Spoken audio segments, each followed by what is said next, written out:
Growing up, I listened to a lot of classic rock, the Beatles, Zeppelin, Aerosmith, Metallica, I guess you could say were my go-tos, and slowly changed over the years and got into older stuff actually, and a lot of blues music. And actually one of my first bands, we decided to become a blues band after like the first year. We started playing everything from Howlin' Wolf to Stevie Ray Vaughan and Muddy Waters and really classic, cool stuff like that. And also the grunge stuff, obviously, big influence on all of us.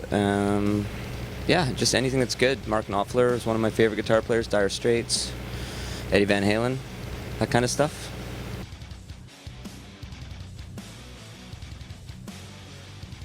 Oh, all different places. We used to write together in a jam space, and on this album, it was different. We were all split up. We all live in different parts of Canada, so we started writing on Skype and doing demos, emailing back and forth, which was interesting. And then when we got together in the studio, we kept writing as well, and we actually started pairing off and doing little group things in the day and coming together in the evening, seeing what ideas we had, and Johnny would be working on lyrics and sort of trying to see what fit together and sort of hybridized a bunch of songs that way. So all different ways, yeah.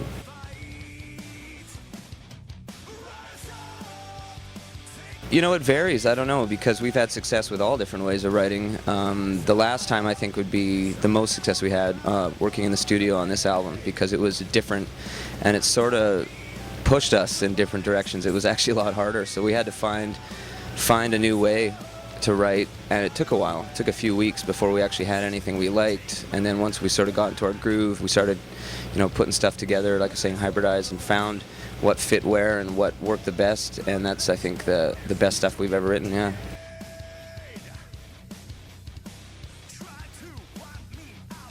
We have a song called Best Won't Do, which is one of those ones I just spoke about, which came together in the studio. And it's just really fast, and Jeffy plays some insane drums on it, really fast, 16th notes on the chorus. And it's just really aggressive. We're like in the heavier, more aggressive stuff, which is the direction of this album. So that's it. Yeah. Another song, "Eat You Alive," is like that as well, just faster and a little punky.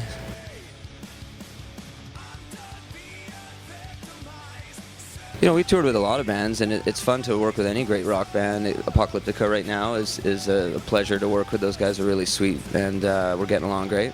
It's always fun to work with your friends as well too. Like, and we've toured with Seether before, and whenever you get on a show with them, it's always fun to see your friends too. Hailstorm, toured with them, and they became close friends. So, yeah, I'd say your friends is your ideal situation. Get on a tour with people you're comfortable with, and it's just a big rolling party, right?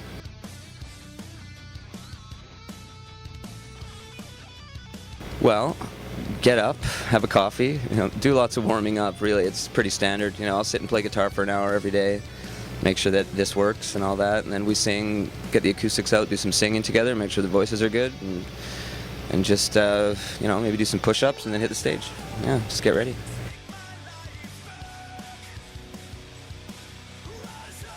What have I learned while touring?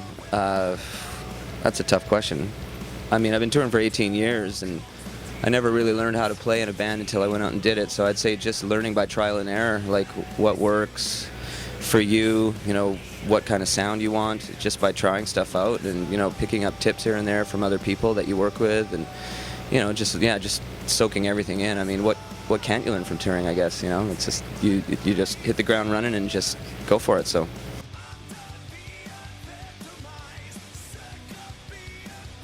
No, it feels very familiar. Like, this is our first tour together in 3 years, and we were thinking we'd be a little rusty at first, but we rehearsed before, and then once we got out here, it's like, oh, this is the same. It's just fall right back into it, like riding a bike.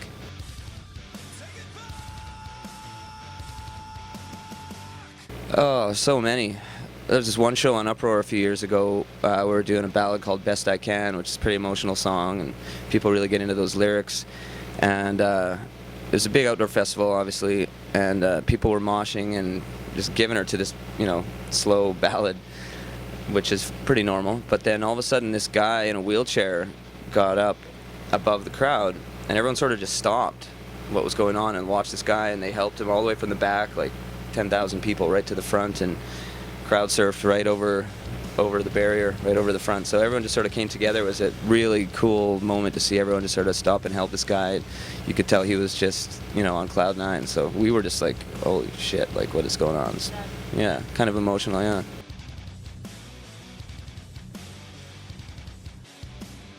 Well, you have to really want to do it, and you have to be ready to sacrifice everything in your life to get to where you want to be. We've all been doing this for a long time, and we're still, learning and overcoming obstacles. So if you want it bad enough, you can do it, but you have to really commit to it. And it is like the old saying goes, like follow your dreams. Like whatever you put out will come back to you if you put it out there strong enough.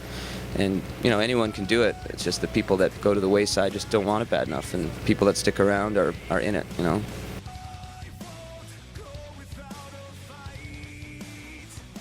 Well, like I was saying before, this one was a lot more difficult for us. So we learned new ways to write and new ways to work together. So I think that would be it. Like for us, like we just learned more about each other just as people. There was our other guitar player left the band in the middle of the album. So, that was a shock, and we had to just keep going and push forward. And there were some times in the studio where we thought, what are we going to do? Are we going to be able to pull it off? Like, we're under a time crunch as well, too. You can't just waste time and money, when you're working. So, yeah, it was tough a few times, but again, we just didn't give up, and we just kept going, plowing through, and at the end of the day, we got it done, and I think it shows in the music because of the pressure we were under,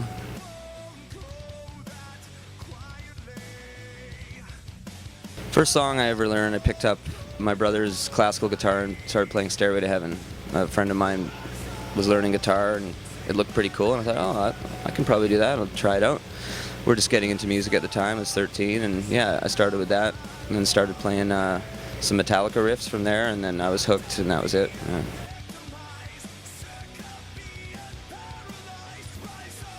Song I wish I wrote, Don't Stop Believing, because well, isn't it the most played song on iTunes or something like that of all time? So, great song. Those guys made a lot of money.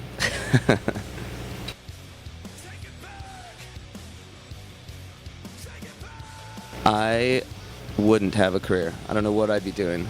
I'd probably be a bum, to be honest. I don't think there's much else I could do, so thank God for that.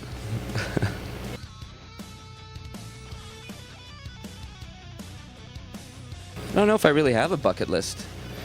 If something comes up, I just try to go do it. But, everyone says, oh, you got to travel and do this. But we do that all the time. That's just normal. We have, have a great time everywhere we go. And I feel like I've seen a lot. So, no, I wouldn't mind writing a song as big as Don't Stop Believing. Let's say that. Maybe one day.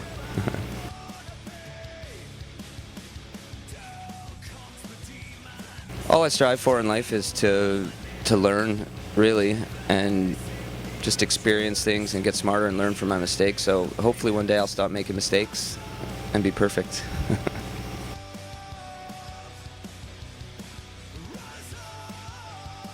Yeah, well, I'm playing BC Rich guitars now for a few years. I've got a bunch of the Mockingbirds and a couple Bitches, which are just all fantastic. So those are my go-to guitars. They're amazing, and yeah, playing them all right now.